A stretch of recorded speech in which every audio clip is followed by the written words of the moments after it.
오늘은 보조 진울선사. 보조 진울선사는 우리 한국불교의 아주 지대한 위치에 계신 선사예요. 우리 원효 의상 스님, 자장 스님만큼 스님이 아니고, 고려 시대 가장 존경받는, 그리고 이 시대에 또 이렇게 가장 존경을 받을 수 있는, 또 이 시대 우리 한국 불교의 어떤 어려움, 이런 것들은 어떻게 해결할까 했을 때 돌파구를 또 찾을 수 있는 것이 보조 진울선사에 의해서 우리는 새로운 방향의 불교를 생각할 수 있을 거예요. 그럼 보조 진울선사는 어떤 분인가? 송광사에 가면, 송광사에 다들 가보셨죠? 송광사에 가면 관음전이 있고 응진전이 있어요. 송광사 가면 기도하는 사람들은 꼭 들르는 곳이 관음전하고 응진전이죠. 관세음보살님이 실제로 살아계시고 또 500나한들이 현신에 있는 곳이다, 송광사가. 우리 불자들 할 때 이제 제일 중요한 것 중에 하나가 이 부처님이 실제로 계시다라는 믿음이죠. 스님들도 역시 마찬가지고 관세음보살님이 계시다, 또 지장보살님이 진짜로 계시다, 이것에 대한 믿음이 어떤 신심을 좌우하기도 하고 성취를 좌우하기도 하고 그렇습니다. 그리고 내가 믿는다고 해서 마음속으로만 믿으면 다냐? 그게 아니죠. 경전을 독송하고 그리고 명호를 부르는 것을 제일로 성취를 할 수 있는 가장 첩경으로 칩니다. 지장경에도 자주 나오죠. 나를 생각하고 내 명호를 불러라. 어머니를 보고 싶거든. 그렇게 명호를 부르라고 하잖아요. 또 관음경에도, 관세음보살 보음품에도 내 이름을, 명호를 외우는 자에게는 갈 것이다. 1000개의 눈과 1000개의 손으로 갈 것이다 라고 하잖아요. 그래서 명호를 부르는 것이 가장 중요한 것 중에 하나예요. 관세음보살, 관세음보살, 관세음보살, 지장보살, 지장보살. 이렇게 하면 이제 실제로 지장보살님이 내려오시고 관세음보살님이 내려오시고, 송광사는 이제 응진전 유명해서 응진전에는 제대성중 이러면서 이제 모든 500나한 중에 나한님들의 성중들을 다 이렇게 한 분 한 분을 다 이름을 부를 수 없으니까 제대성중으로 이렇게 합니다. 송광사는 많은 16명의 국사가 탄생한 곳이에요. 고려 말에 거의 모든 큰 스님들이 거기서 출연했다 할 만큼 많은 선지식이 출연했는데, 그것은 이제 송광사가 나한 도량이구나 라는 것들을 입증하는 것 중에 하나죠. 나한이라면 부처님의 제자들 중에 진실로 깨달음을 이룬 자를 아라한이라고 그러잖아요. 그 아라한들을 모셨으니 그 아라한들이 상주하는 곳이면 그곳에 있는 스님들은 저절로 그냥 좌선만 하고 있어도 아라한들의 부처님의 참 제자들로부터 가오가피를 받아서 좌선만 하고 있어도, 앉아만 있어도 저절로 공부가 되는 그런 거 되지 않겠나 생각이 들어요. 그래서 송광사에서는 스님들, 참선하는 스님들, 본래 참선하는 스님들은 예경도 잘 안 하고 기도도 잘 안 하고 하는데, 정초가 되면 항상 응징전을 개방을 하고 거기에 스님들이, 선방의 스님들이 직접 돌아가면서 24시간 계속 나한전에서, 응징전에서 기도를 하죠. 송광사로 만든 분이 바로 보조 진울선사고, 관음전 뒤에 올라가면 부도탑이 있어요. 송광사 이렇게 다 내려다 보이는 위치에 부도탑이 있는데 그게 바로 보조 진울선사 부도탑입니다. 송광사 가면 꼭 가봐야 될 곳이에요. 그 세 군데, 보조 진울선사 탑, 관음전, 응진전. 다른 곳은 내가 잘 모르겠어요. 내가 송광사 스님도 아니고 몇 번밖에 안 가봐가지고. 자, 현재 황해도 서흥군 동주에서 태어났다라고 그래요. 양반집 자제분이고요. 8세에 출가했다네요. 8살에? 정말 어린 나이에 출가했네요. 명종 12년에 1182년에 62년에 승과에 1182년에 승과에 합격을 했다라고 그래요. 1158년에 태어났기 때문에 20대 초반, 20대 중반쯤에 승과에 합격을 했다라고 그래요. 예전에는 이제 정부에서 스님들 시험을 다 치고 그랬는가 봐요. 거기 합격하면 이 스님들 세계에서도 정치승이 있어서 그때 당시에 고려 초중기까지만 해도 스님들이 정치 참여가 적지 않았어요. 고려 초기에 균여대사도 광종을 도와서 개혁을 하고 막 그랬잖아요. 그만큼 스님들이 이제 정치 참여가 적지 않았는데, 그러다 보니까 이제 승과도 만들고, 그랬습니다. 거기 합격을 했으나, 정치에는 관심이 없어서, 공부하러 이제 가게 되죠. 자, 사굴산계인 보조 진울국사요. 사굴산이라면 굴산사 이렇게 있는 강릉 이쪽 지역을 말해요.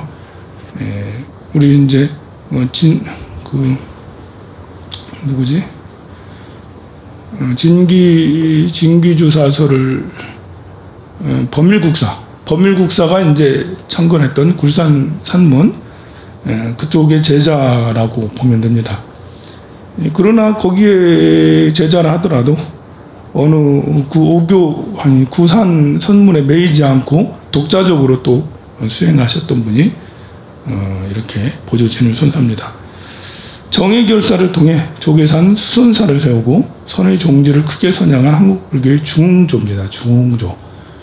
이 도의선사가 선종을 우리나라에 이제 이렇게 소개를 했다면 선종을 크게 중흥한 분이 보조진을 선사고, 나중에 한 100년 정도 또 지나서 태고 보우선자가 중천조 다시 한번 천명했다 해서 중천조로 유명하죠. 이 시대가 보조진울선사 시대가 참으로 난국이었어요. 무신정권이 1170년에 일어나게 되거든요. 그러니까 1158년생이니까 13살 때쯤에 무신정권이 일어나게 되는데, 무신정권이라면 이제 군이 정부를 장악하는 거죠. 그러니까 군사정권이라고 보면 돼요. 군사정권. 군부 통치가 한 100년 정도 군부 통치가 이루어졌어요. 100년 동안에 정말 많은 일들이 일어났습니다. 처음 시작은 그렇게 이렇게 군부가 쿠데타를 크게 일으킨다는 그런 것도 아니었어요. 이 고려시대에 군이 약했던 건 아닌데, 항상 군인들은 이 문인들한테 굉장히 학대까지는 건 아니고 좀 하대를 많이 당했어요. 조롱도 당하고, 쉽게 말해서 좀 따까리 역할을 많이 했어요. 시키는 대로 갖고 오기도 하고.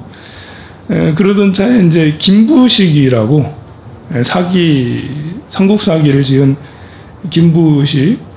김부식은 굉장히 이렇게 삼국 사기를 지은 걸로만 유명한 게 아니라 그 당시 정권의 요체였어요.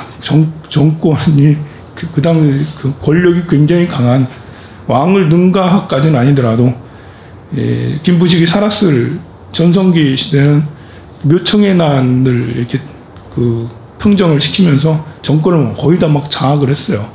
완전히 이제 검문세가죠, 이제. 김부식의 아들, 손주가 대대로 이렇게 벼슬을 해오는데, 조금 거만했는가 봐요. 본래 부잣집 아들 중에 거만한, 갑질하는 아들들이 이제 한 번씩 텔레비전 나오던데, 그런 것처럼 좀 갑질을 심하게 무신한테 군인한테 좀 갑질을 심하게 해서 그 자리에서 화가 나가지고 홧김에 이제 이렇게 그 문제를 홧김에 확 해버려가지고 이제 그때부터 발단이 돼서 문신들이 참을 수 없다 해서 문신들을 싸그리 다 잡아가지고 하옥시키거나 죽이거나 뭐 이렇게 하급 관리 문신까지 다 없애야 된다 할 정도로 주장을 많이 그렇게까지 했던 때가 무신 정권 해서 했던 때죠. 정종부가 이제 정권을 장악을 처음에 하고 나중에 이의민이 이렇게 이어서 하게 되는데 서로 죽고 죽이고가 이제 계속 끊이지 않게 돼요. 그러다가 이제 최씨 정권이 나오는 거예요. 서로 죽고 죽이다가 나중에 최충원 등이 해서 이제 최씨가 평정을 시키고 이 최씨가 60년 동안 이렇게 쭉 가게 되는 거죠. 그 중에 이의민이라는 사람이 참 특이한 사람인데 어머니는 천민이고 아버지는 평민인데요. 거의 천민 출신이 그냥 옛날 수박이라고 해서 뭐 좀 택견 비슷한 이런 게 있었는가 봐요. 그걸 잘해가지고 이제 군에 발탁돼서 나중에는 다른 사람들 다 이제 죽이고 본인이 이제 정권을 잡습니다. 근데 오래 가지 않아요. 하여간 그런 상당히 혼란스러운 그 시기에 출가해서 수행을 하던 때였습니다. 보조 진울 선사는 초기에는 고려불교의 타락상을 바로잡으려 열정을 가지고 깨침을 향한 치열한 정진에 몰두했고 깨달음 이후에는 정법을 펴기 위해 적극 노력했는데요. 스님은 이제 이렇게 세 번에 걸쳐서 크게 깨달음을 얻어요. 이 승과 시험에 합격하고 어느 날 육조단경을 보다가 육조단경이라고 이제 해능 스님의 일대기라 해능 스님의 법어를 쭉 이렇게 정리한 경전이 있습니다. 거기에 이런 말이 있었어요. 진여자성이 생각을 일으키므로 비록 보고 듣고 깨닫고 안다 할지라도 만상이 물들지 않는다. 따라서 진여자성은 언제나 유일자적하다. 이 말을 듣고는 이 말을 보고는 크게 깨닫고 정진에 더 힘썼어요. 이게 이제 그 마음 공부하는 사람이 마음을 이렇게 정진을 하다가 마음을 조금이라도 알아야지 마음에 대한 대면이 있어야지 그 다음에 계속해서 정진하는데 이만큼 하면서 공부를 하는데 이게 맹물 마시는 기분이고 맹물도 좀 이제 이렇게 맛없는 맹물이 있잖아요. 그냥 무 먹는 왜 이렇게 그 바람들은 무 먹는 기분이고 이게 아무리 수행을 해도 이게 수행이 재미가 없어. 이러면 오래 못 가요. 아무리 되게 큰 장사라 해도 3년을 넘지 못해요. 너무 재미가 없다 이러면서 다리는 아파 죽겠지만 그래가지고 하다가 이렇게 그만두고 기도나 해버려야겠다. 그 은사스님 오라고 하는데 가서 주지나 해야지. 은사스님도 와서 좀 총무해야지. 그래 가게 되는데 이렇게 공부하면서 이게 재미가 있어야 되거든요. 이렇게 마음을 관찰하는 이런 것들도 이거 마음이라는 게 참 놀랍구나 이러면서 마음 알면 알수록 신비하네 이러면 해 나가야 되는데 기도도 마찬가지잖아요. 기도하는 게 재미가 있어야 되는 거잖아요.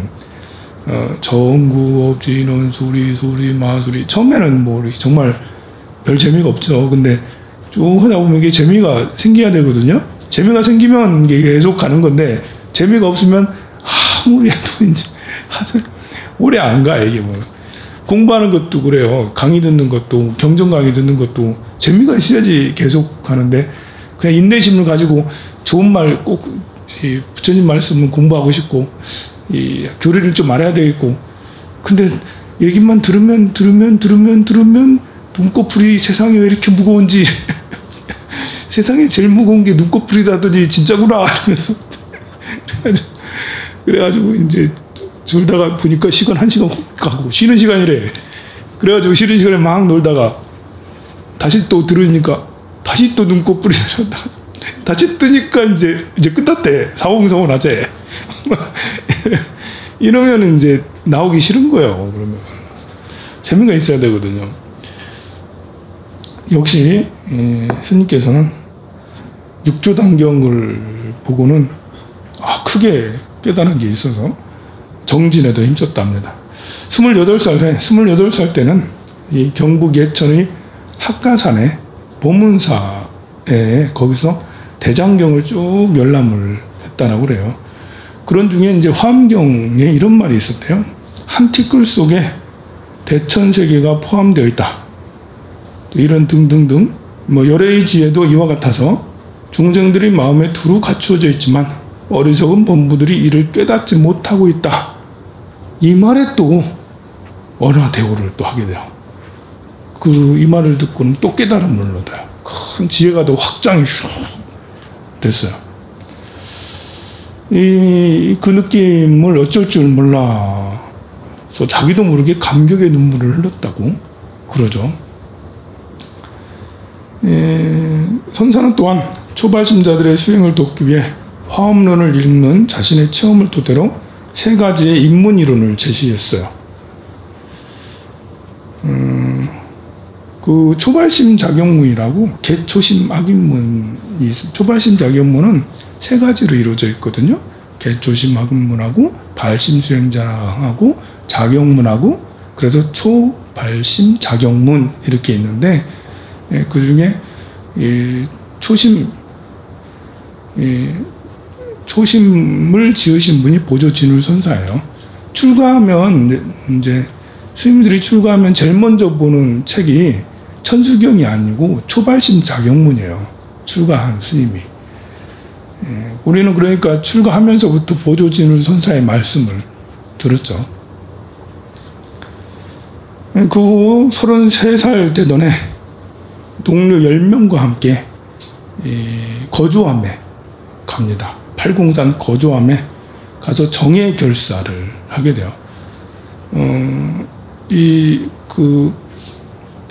스님들의 수행은 뒷전이고 다른 것에 더 치우친 것 같아서 그래서 보조진울 선사는 스님들하고 다 같이 모여서 정예 결사를 하자 해서 거조암에서 시작을 하죠. 이것은 이제 결사 문화는 정예 결사 말고도 백령 결사라는 것도 있고요. 또 근래에는 봉암사 결사가 유명하죠. 1950년대 초반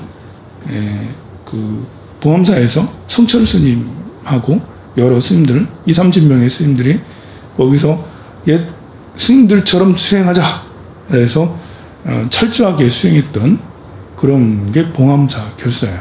그때는 장삼을 24시간 벗지를 안 했대요. 나무하는데도 나무하면 지게를 져야 되잖아요.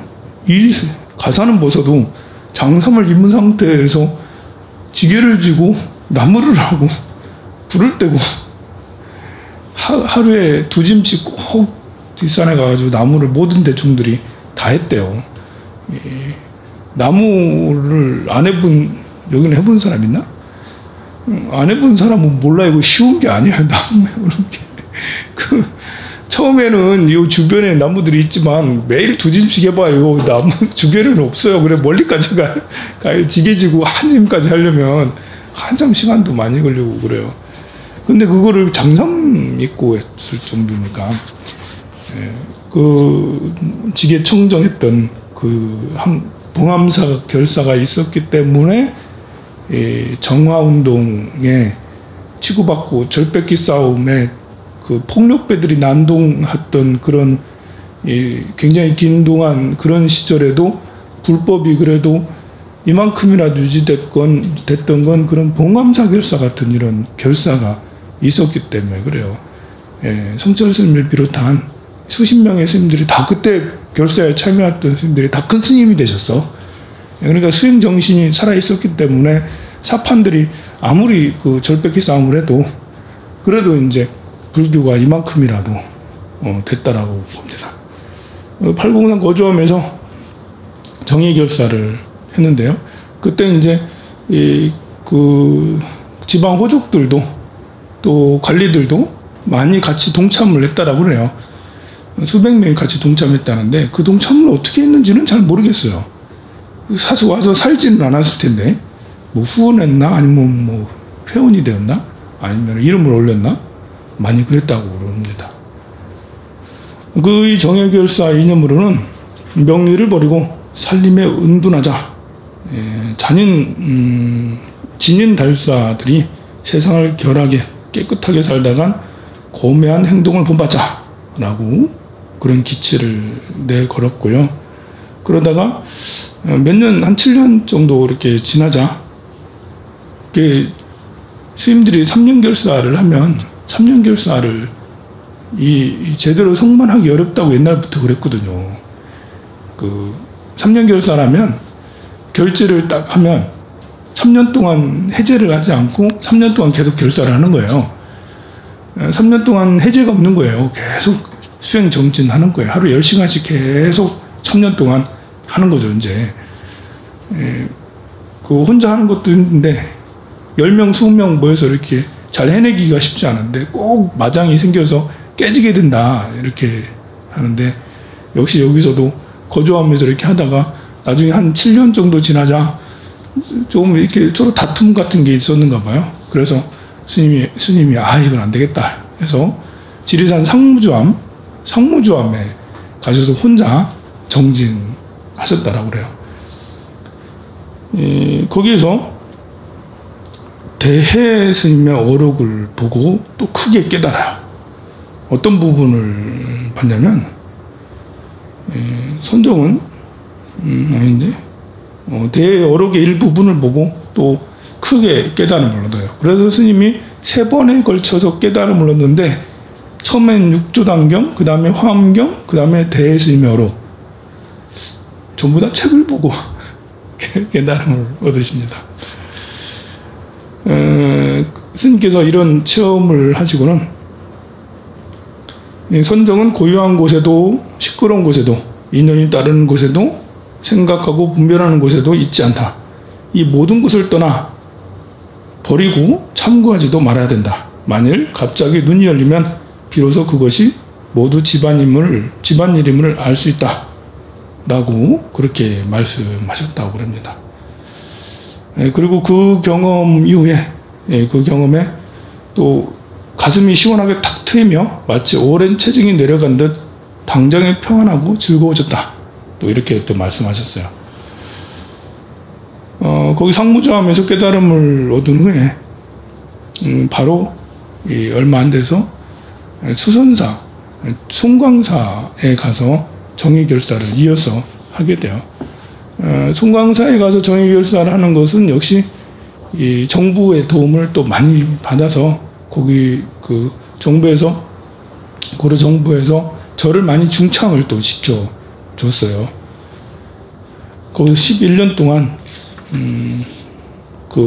정의결사에 매진을 했다라고 합니다. 불사하는 것에 매진을 하고, 그 이름을 이제 송광사 수선사라고 이렇게 얘기를 합니다. 스님은 열반을 하실 때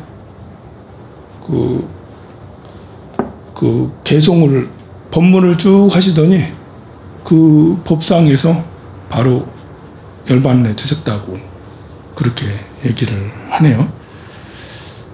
안타깝게도 좀 일찍 열반에 드셔서 53세에 열반에 드십니다.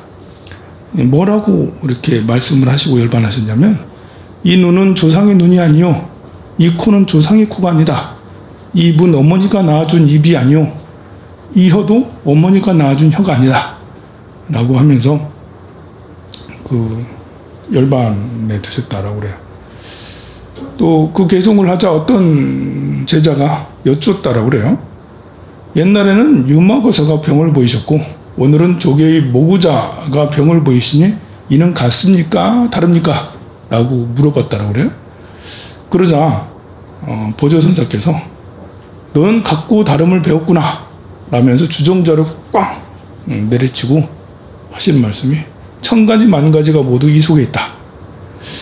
그런 말을 남기고는 그 평상에, 법상에 거기서 열반을 바로 두셨다고 그럽니다.